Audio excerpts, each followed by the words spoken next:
Sophie apprend à gérer les risques psychologiques et émotionnels dans son entreprise. Claire, la fille de Sophie, âgée de 14 ans, est au marché pour faire des achats pour l'entreprise familiale. Là, elle est insultée et menacée par un homme juste parce qu'elle a fait une erreur en payant ses courses. Pendant ce temps, la sœur de Sophie, Annette, est au marché et elle l'appelle pour lui raconter ce qui s'est passé. Ensuite, Annette a partagé avec Sophie une vidéo où elle a appris que les chefs d'entreprise, leurs enfants et leurs employés peuvent connaître 4 types de risques psychologiques et émotionnels. 1. Des violences physiques comme des gifles, des pincements ou des bousculades. 2.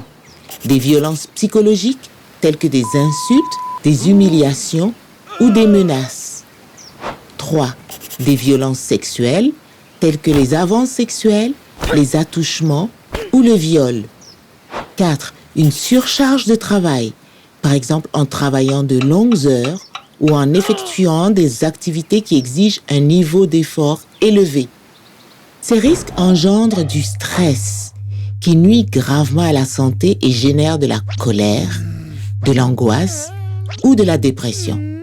En outre, les enfants peuvent être marqués à vie car ils n'ont pas la maturité nécessaire pour reconnaître les abus ou ne savent pas comment demander de l'aide. C'est pourquoi il est important de se rappeler 2 parmi les D des travaux interdits aux moins de 18 ans. Difficiles et dangereux. Les travaux difficiles sont notamment ceux qui leur causent du stress ou qui les obligent à passer des heures supplémentaires au travail.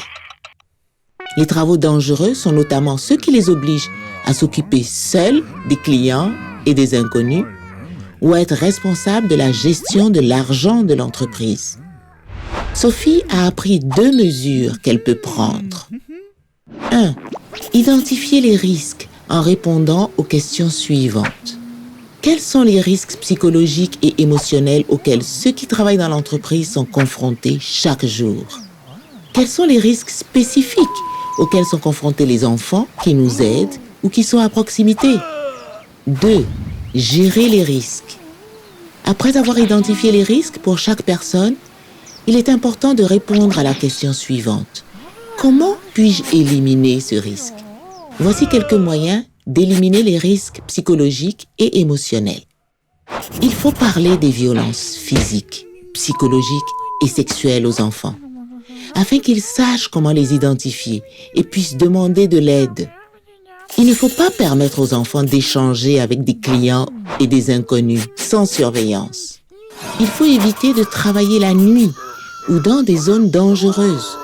Il faut réduire les heures de travail et faire plus de pauses, même si elles sont courtes.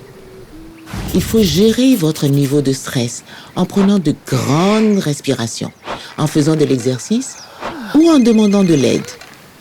Il faut signaler tout type d'abus au chef de l'entreprise ou aux autorités.